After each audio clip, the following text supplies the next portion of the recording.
Na questão 25 dessa lista, né, que é a lista 1, ele dava um gráfico de tempo em função da temperatura, né? Então ele dava aqui a 0 minutos a temperatura era 20 graus e a 10 minutos a temperatura era 40 graus.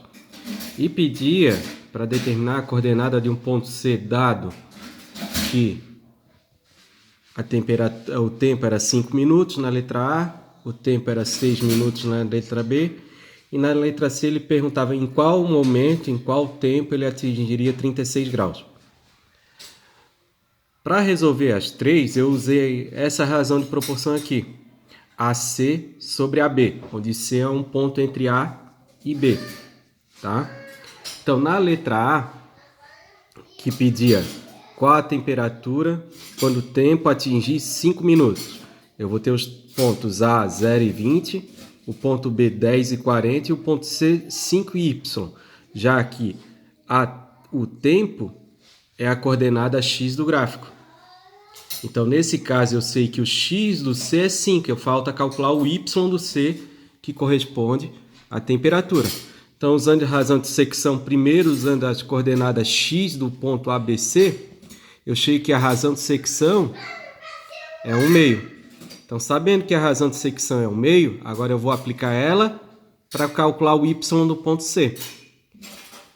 Semelhantemente, vai se fazer quando para calcular a temperatura quando atingir 6 minutos, quando chegar a 6 minutos. Vai ter o ABC, sendo que o C nesse caso vai ser tempo 6 minutos. Então, x do C, 6 minutos. E vai ter que calcular a coordenada y, que é a temperatura.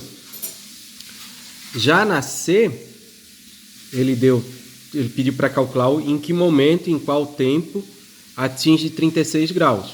Então, a mesma coisa, vai ter o ABC, só que nesse caso C vai ser x e 36. Por que 36? Porque agora eu tenho que a temperatura é 36 graus. E lá no gráfico, lá em cima, a temperatura era a coordenada y.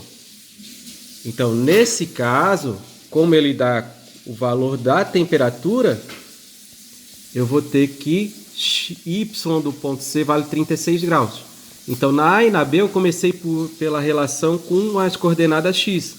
Na letra C, eu vou começar com a coordenada y. Vou montar yc menos ya sobre yb menos ya. Sempre final menos inicial, né? Aquela questão que eu falei. Então, vai chegar que a razão de secção, nesse caso, é 4/5. Sabendo que a razão de secção é 4/5, vai aplicar ela para calcular o x do ponto C nesse caso. Aí vai ficar x menos 0, que é o x do A, sobre 10 menos 0, igual a razão de secção, que nesse caso é 4/5.